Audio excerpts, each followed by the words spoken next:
Right now, someone you know is choosing to disappear. Not physically, emotionally. They stopped replying, they canceled plans, they withdrew. And here's the unsettling truth. They're not depressed. They're not broken. They're choosing loneliness.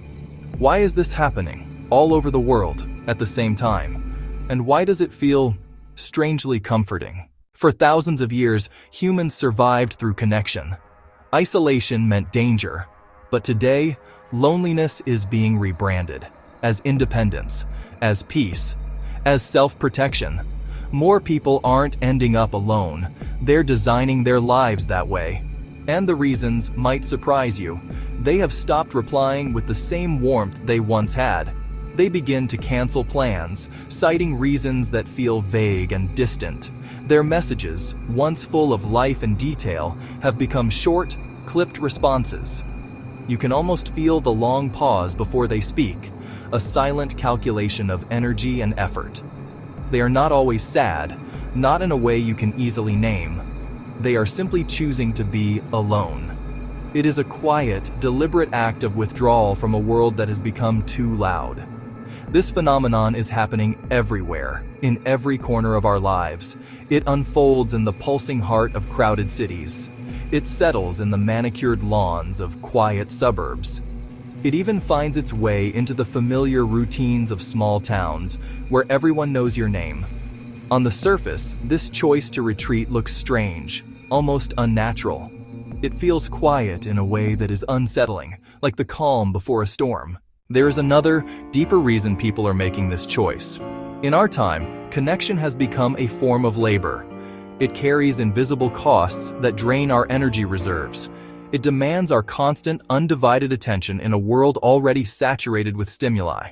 It asks you to be on all the time, ready to perform the role of a good friend, a responsive partner, an engaged colleague. Friends and family, conditioned by the immediacy of technology, often expect quick replies to their messages, and a delay can be misinterpreted as a slight. Social media applications relentlessly push photos updates, creating a steady pressure to keep up, to react, to participate. This is not connection as rest. This is connection as work. There is the pressure to appear happy, to curate a life story that is perpetually positive and aspirational.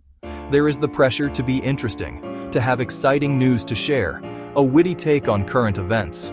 There is the pressure to demonstrate success in your career, your relationships, your personal projects.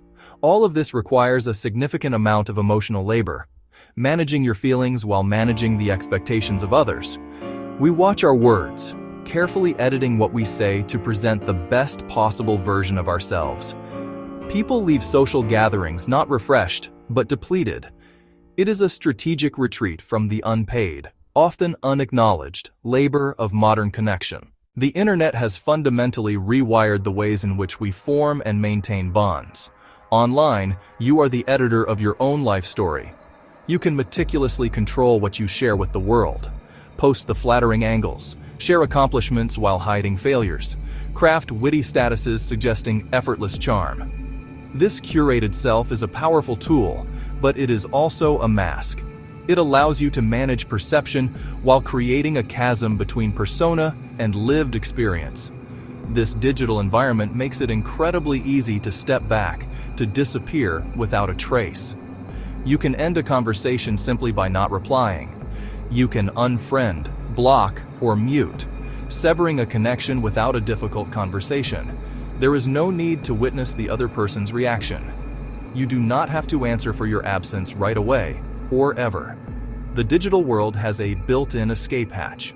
The more people rehearse digital avoidance and curated self-presentation, the more daunting the real world can feel. Real-life connection is inherently messy: disagreement, misunderstanding, and silence. It requires showing weakness to someone who might not react perfectly. Avoid the mess long enough, and the social muscles of compromise, empathy, and patient listening atrophy. Small cues become amplified. A pause feels like judgment. A late reply feels like abandonment. In many parts of our modern culture, vulnerability has become intensely risky. Society rewards the appearance of strength, resilience, and unwavering self-sufficiency. Those who project having it all together are seen as leaders, role models, winners. Those who admit struggle can be perceived as weak, burdensome, or incompetent. From a young age, we learn to suppress our true feelings. We stop saying, "I am tired," "I am scared," "I need you." We answer, "How are you?" with "I'm fine," even when falling apart inside.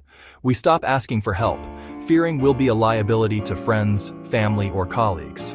To avoid judgment or rejection, we pull back before anyone can let us down. This preemptive withdrawal is a defense mechanism. It feels smart.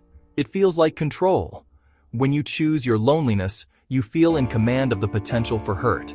You become the gatekeeper of your own heart, deciding who is allowed in and when the gates close. That control can be intoxicating, especially after past hurts. But it is also a quiet poison. Life becomes something watched from the sidelines, not lived.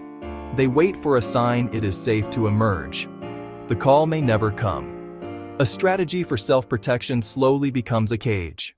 At first, the retreat into isolation feels wonderfully calm. The constant buzz fades into a gentle hum. The home becomes a sanctuary of order and predictability. The schedule, once crowded with appointments and engagements, is now simple and entirely your own. There are few surprises to navigate and fewer demands on your energy. This newfound calm can be intoxicating.